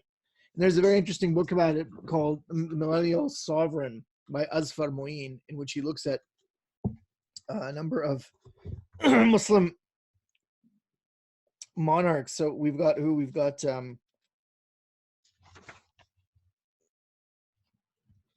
it's Timur, right? It's Timur and we've got Timurs, we've got the monarch, we have the Mughals. So there's this notion of the Jupiter and Saturn conjunction, and who is the lord of the conjunction, and that lord of the conjunction is the sacred king of that era. And so Akbar is portrayed in this way. And the Mongolian matriarch from which they're supposed to have descended, Genghis Khan supposedly descended from a woman named Alangoya, and there's this notion of this divine light coming into her and so forth. But then Akbar propagates this doctrine of what he calls Sulh-e-Kull.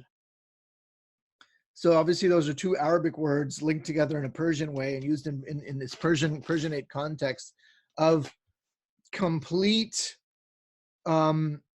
concord or complete peace. In other words, that there's no conflict with any millat or any ummah or any sort of spiritual doctrine or teaching. They're all somehow absorbed and in harmony. So I think that's a very interesting kind of idea. So I think we could probably say that, all right, maybe Guenon was onto something then. He wasn't, he's not really wrong. But the question really then is, in terms of the validity of these religious forms, I think that's where it becomes an issue, in the sense that none of these figures, so far as we can tell, were combining religious practices, right? It's sort of like, you can be fluent in more than one language, and you can appreciate poetry and literature in Latin, if you've studied it, or in Persian or Russian or what have you, can appreciate Russian literature. And you might even be able to speak it, but you can't really speak two languages at the same time. And that's where the analogy breaks down. You can actually, live your life in several languages. And there have been some, especially in Islamic tradition, multilingualism, especially among the educated, was very widespread. But you can't have that in the realm of religion. You can't sort of be a Muslim on Friday and a Jew on Saturday and a Christian on Sunday and something else on Monday. You have to sort of follow, you have to adhere to one. So there can't be a combination of religious forms, even though you can say, yes, well, I don't have any problem with someone who is not practicing Islam, they're practicing their own religion. And maybe because of this kind of I think that multilingualism, and again, that whole Persianate Sufi tradition played a very important role in this kind of widespread toleration. I even think that tolerance is really a weak term. I don't even think it's toleration or tolerance is the right word, but this maybe acceptance, complete and sort of in open arms. Even more than that, they were trying honestly to learn, to engage, because. Well, that's what I mean. Yeah, the biggest obstacle, even in the life of a moment of a believer, is his hubris, his ghurur. It's the biggest thing, takabbur. Precisely, yes. This is what unfortunately many modern believers of any religion have. They see themselves as the best, and even if they bother to learn about something else, it's just to prove that we were right. We were right. had a cursory glance at something else, but none of them bother to learn in depth. And it's very rare. Not that none of them. It's very rare, and I think you touched on that. Touched on that earlier when we were talking. When you were talking, I mean, there is a kind of among certain religious persons a kind of I think you use the term that their religious adherence becomes an idol. And I think that there's a really interesting concept or term which was coined by a modern Tibetan teacher of Tibetan meditation methods of concentration, Chogyam Trungpa Rinpoche, who is a fascinating figure in his own right. He has a very well-known book called Spiritual Materialism, and that's the phrase I want to focus on that he comes up with.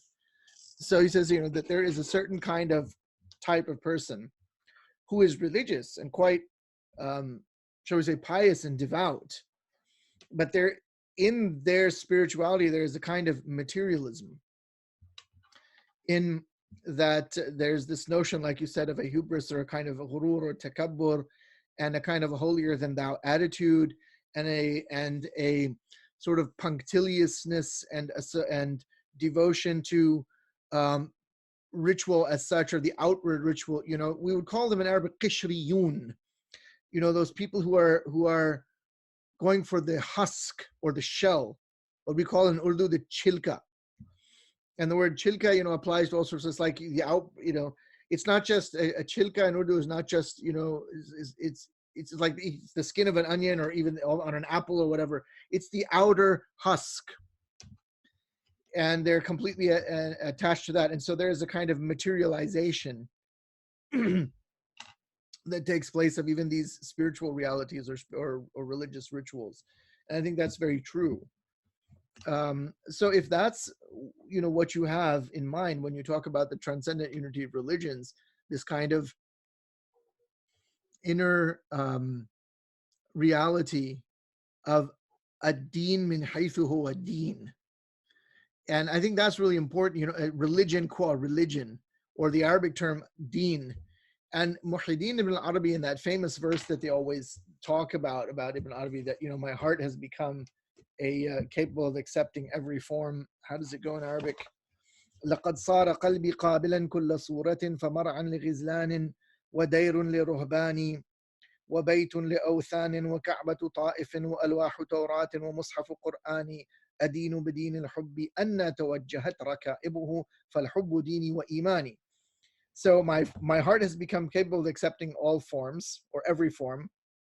So it is a grazing land for gazelles. It is a monastery for monks. It is a house for idols, or a temple. وَكَعْبَةُ طَائِفٍ. At the same time, it's the Kaaba of Mecca. Ta'if here actually metonymically means Mecca. وَأَلْوَاحُ تَوْرَاتٍ, as well as the tablets of the Torah. وَمُصْحَفُ قُرْآنٍ. وَمُصْحَفُ قُرْآنِ, as well as the codex of the Quran. Now here it says, Adinu bidin al-hub. So it's the deen, or the deen or the religion of hub, which I follow. Anna tawajjahat rakaibuhu, whithersoever its mounts may turn. Fal hubbu dini wa imani. Now this is the weird thing. I have examined many manuscripts of the Tarjuman al-Ashwaq, and this is I think based on Nicholson. Yeah, I purchased this in Iran like 15 years ago. The Tarjuman al-Ashwaq with Persian translation by Dr. Gul Baba Saidi. And anyhow, Intisharat al-Ruzana, and this is based on Nicholson. So Nicholson's edition is wrong. It actually doesn't say فَالْحُبُّ دِينِي وَإِيمَانِي. He says فَالدِّينُ دِينِي وَإِيمَانِي.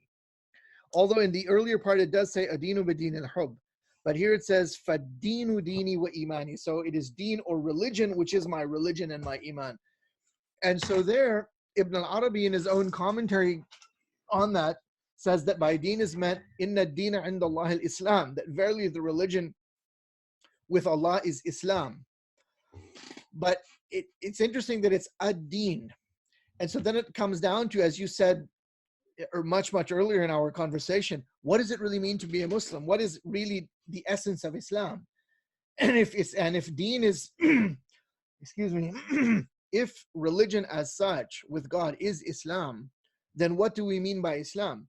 If Islam is the essence of, if Islam essentially and primarily means submission to God, submission to the real, to the absolute, well, then that is not a phenomenon which is exclusive to any an actualization of faith, which is unique to any one particular faith, right? Of course, and also the maqam, Ibn Arabi talks about this, that the Prophet ﷺ is called Habibullah, this maqam of hope. The beloved of God, yes. The beloved of God. And the importance that the maqam mahabbat has in Sufi writings, that some consider it the highest maqam. And you will like this. Okay. The numerical value of Yahuwah is the numerical value of Habib, 22. And when you make a 3 by 3 harmonious square of Allah, the central square is always 22. And in some, I've seen it in Ottoman manuscripts. Yeah, that's right, because it's 66. So you have to take 66, you have to subtract 12 and divide by 3. Sometimes in the center they will write Habib. So this mystery of love, which we can do a whole other conversation on, this idea of religion of love. And we've mentioned all of these things, and I would like you to talk a bit more, if you can, regarding this idea in the ancient world among the high pagans and ancient Egyptians. But I think the best expressions of this loving others, who are different, and this universality, is found in the context of Islam, in the high Persian world, in Sufi poetry. You can find examples in Judaism, in Christianity, but I don't know, I have not read enough. I would not think that they are as extensive. And also looking at historical examples, one can pick and choose, but overall, the tragedies that, for example, happened in Central and South America when Catholics went there, and they totally decimated those populations. This wasn't much a religion of love, While similar things did not happen as much among Muslims, we gave examples of Mughal India and the Ottoman lands. I agree, that's true, but at the same time, there is the question of not just different religious forms. Excuse me, my voice is going a little bit. It's Ramadan, I'm fasting, I cannot drink water. I've been talking a long time, but I'm absolutely fine, I'm not tired. You do have different religious doctrines, and they in some cases they cannot be simultaneously true. And so if you, especially in the case of the Trinity, that's, as I said, probably one of the best examples. And the Quran is quite explicit on that. So I think that if you speak of the transcendent unity of religions and you say that, well, actually existing Christianity and actually existing Judaism as they are today, they're perfectly and equally valid as Islam, that's completely wrong. But I do not think that you can interpret Persian Sufi poetry as saying that. And moreover, the symbolism that they have there is always of Zoroastrianism or of Hinduism, or some kind of completely outward idolatry rather than any notion of Christianity or Judaism, although that is probably also there. Oh, it is there. In Farid ad-Din Attar, we have the famous story of Sheikh Sam'an, which is a really strange story. So that's also there. But so I would just say that you have to keep in mind that there are going to be these doctrines, but then at the same time, the ultimate inner truth and inner reality of religion is, like you said, it's this secret which is very hard to penetrate into. And again, the problem that has happened is with the modern world and the crisis of the modern world. On the one hand, you have this darkness, this spiritual darkness, but at the same time, you have people who are searching. And we have this bizarre situation where at this point in history, in the English language in particular, you can walk into a bookshop. Now you can log into an Amazon account. And at your fingertips, you have access in the English language to some of the great spiritual classics of mankind, which in previous ages, you would probably have had to have been sweeping the floor of a temple, or been in abject service to some person for God knows how many decades before they would even teach you something. And so that also has a problem. So a lot of these profound religious truths have been made available to all and sundry, and that also has a danger. And that is one reason many people have completely misunderstood these things. And you get a deviant individual like Shuan, for example, who didn't understand a lot of these things, and they're combining the practice of, I don't know, these Indian days and these Indian ritual dances and all sorts of other things and so forth, which is very, very problematic. You've got all these strange people claiming to be spiritual masters, and in many cases they are talking about genuine teachings, genuine doctrines. They haven't made them up. They just were never intended to be used in this way. And many of these people are just complete charlatans. They're just out making money. Notorious case of that chap Rajneesh, and that very interesting Netflix 6-part documentary on him. I mean, this man was a shaitan. He was truly an infernal individual. And you have many of these people who take a lot of genuine teachings, but again, those teachings are highly esoteric doctrine meant for people who have the necessary preparation. I think this is a very important point I would like to make. And that preparation has to be through the practice of the religious form in question, usually for decades, usually for a lifetime, before you are in a position to assimilate such a doctrine and the practice that goes with it. And that's why the whole notion of a Sharia and the practice of all of these rituals and so forth is so important. You can't just one fine day just jump into the highest possible doctrine. I remember I once met a person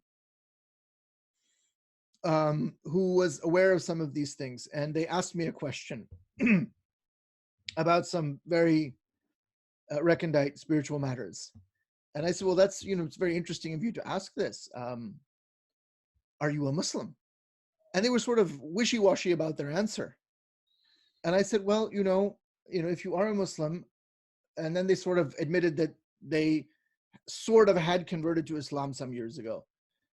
Let's say 3 years ago or 5 years ago. I said, well, that's all fine and dandy. That's great if you're on your own spiritual journey. But if you really want to know about these things, go off and do this for 10 or 15 years and then come back and maybe we can talk. Or at that point, if you're destined to learn this subject, then you will meet someone. But you can't just jump into it like that. And that's really what we have happening in the modern world. It's very true. Situation like that. Schwann's example was quite unfortunate and tragic, and it shows the dangers of very tragic. We have to mention that Guenon himself, he emphasized that he by no means preached transcendent unity of religion or perennialism itself as a spiritual path. As a spiritual path, yeah. He never accepted that. This was just an idea, and he was very much against what he called syncretism. Syncretism, yes, syncretism or syncretism, yes. Yes, mixing various forms in a way, and yeah, of course, all of these examples, you find many of them. You find countless examples like shown from the beginning. I mean, when you know that there is a path to knowing the one through beauty, of course, this gives rise to all kinds of charlatanism and abuse. And this has always existed. This exists in the time of Plato. It exists in this day. And these are also signs of the degeneration of our times. But interestingly enough, they also, they have their own function. Yes. As a sort of tests and obstacles in the path of people. So only the worthy can, understand. And these days, as you mentioned, and now with this rise of shamanism, there's a huge interest in, there's a shaman, on every hill and under every bush. There was recently a documentary on shamans. It was very brief on RT. But so you're right. There's a kind of revival of interest in shamanism. Oddly enough, there was a really interesting book on shamanism written a long time ago. I don't own a copy, unfortunately, by Mircea Eliade, the famous scholar of religions. It's a very sizable, substantial study of shamanism.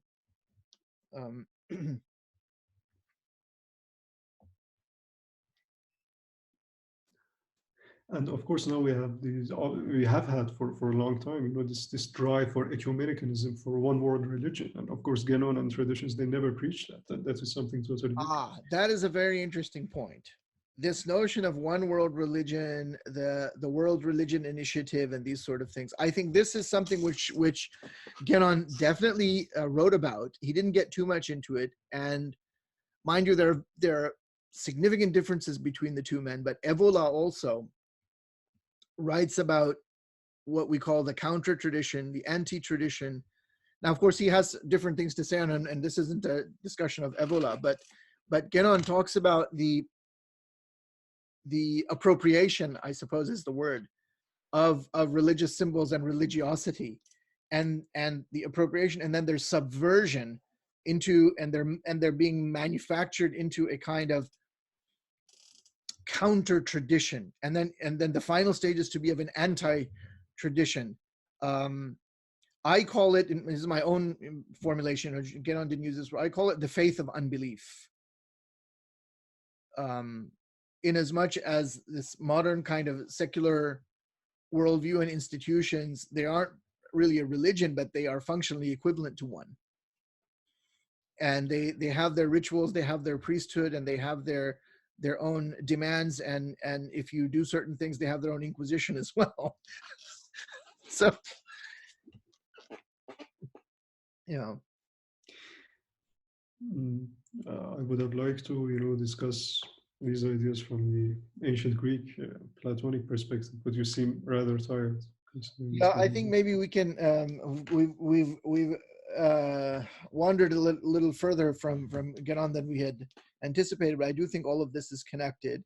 I think we can sum up that I think that Guénon's writings are still profoundly relevant for a certain segment of humanity, and as far as the transcendent unity of religions is concerned, I think we've discussed that adequately enough. And Guénon also, like I said, I think he was quite prescient, and even more so than probably he could have imagined. And that's reflected in works of other people who've come afterwards, like I think we quoted from Elul. But then there's another dimension in him that maybe we can speak about at another time. Remember when we were talking about how, where he talks about the illusion of everyday life, and then there was this notion of the systematic vacuity of the individual that we find created by modern technological society and propaganda, as pointed out by Jacques Ellul. There's also this element of control, which I don't know that he necessarily explicitly wrote about, but this notion of dark elemental sort of forces and the operation of magic in an infernal sense. And I think we find that also in these means of manipulation and control. And in that sense, the modern spin doctors and people who are now using big data and so forth are the true heirs of Giordano Bruno, if you want to talk about. And the use of these methods of binding that Bruno spoke about in his famous treatise, and which was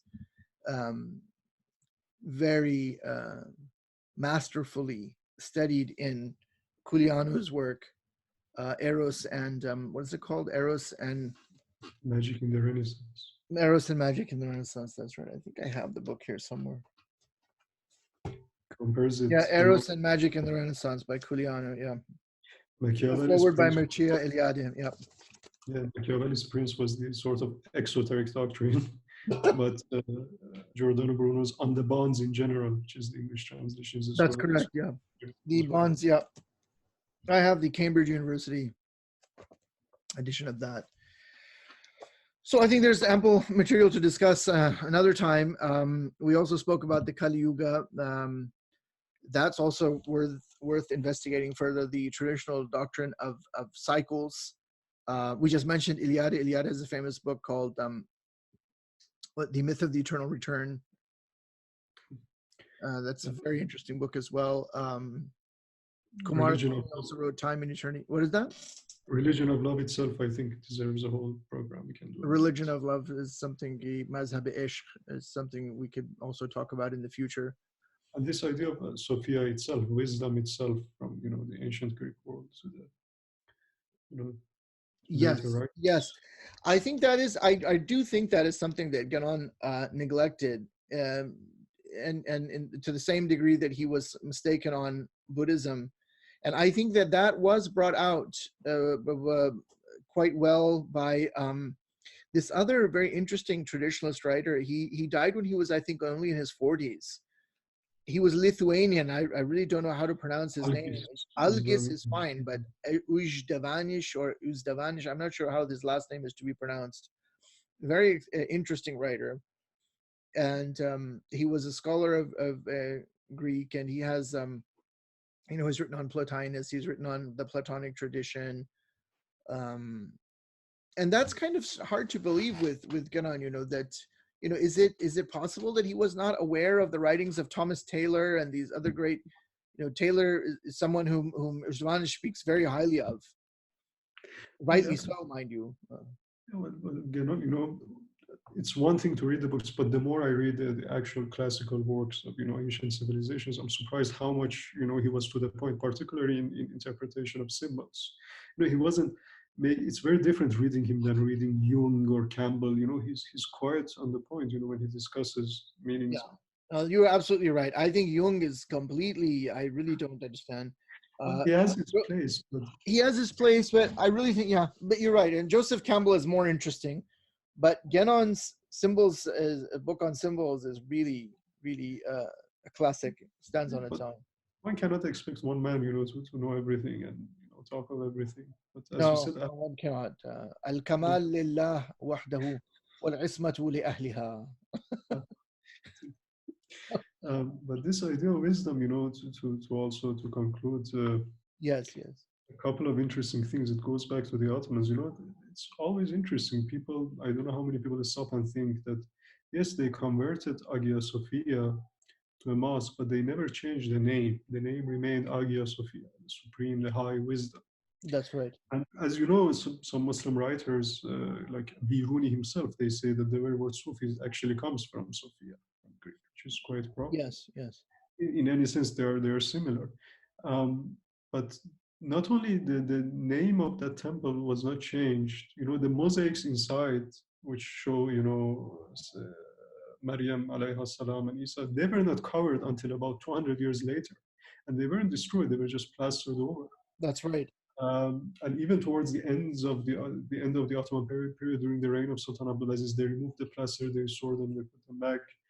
But this idea of a Sophia, and as you know, Korban himself, he was very interested in this. He saw this temple as a sort of Majma al-Bahrain, where everything meets. I completely agree. I mean, it is really one of the most extraordinary buildings I have ever visited. And mind you, I have been to the pyramids, I've been to the Sphinx, I've been to almost, I think I've been to all of the pyramids. I've seen many ancient monuments. And that really is one of the most fascinating buildings, really, that I've ever been. And really, it has a profound symbolism. And this fighting and battle of proud representatives of different religions with each other, that we know the truth and we have nothing of it. It often reminds me of some anecdotes, because Sophia from very ancient times was symbolized by a woman, by a beautiful woman, or a beautiful the Sophianic feminine, yes. And Plato mentions in his Republic, in book 6, he's blaming unworthy philosophers and people who are who take it up and without knowing anything. He says, look, Sophia is like a bride who is an orphan, and these people are like a blacksmith who have just gotten out of prison and have gotten some money, and they want to take their master's daughter, and they mistreat her, and they leave her on the side of the street, and other people come and blame her. And Boethius in Constellation of Philosophy is a woman. Yes, you're absolutely right. Lady Philosophy appears to her. What is she wearing? He describes her robe, but he says this robe was torn. It was torn, and this dirty, grubby hands. Each had taken a piece, and she had a torn crown. And we see that, you know, and how many people, each has gotten a piece and they claim to hold on to the entirety of truth. There's also the encounter that Parmenides speaks of which unfortunately we don't have the full, we only have fragments of the poem of Parmenides, where he encounters the goddess Truth, which is Aletheia in Greek. So this notion of the wisdom, divine wisdom, the Sophianic feminine, you also find elements of that, of course, in Muhyiddin ibn al-Arabi, especially in the last chapter of the Fusus al-Hikam, the bezels of wisdom. And in Tarjuman al-Awshar, you know, she appears as a sort of, and interestingly, as a Roman princess, as a Byzantine princess.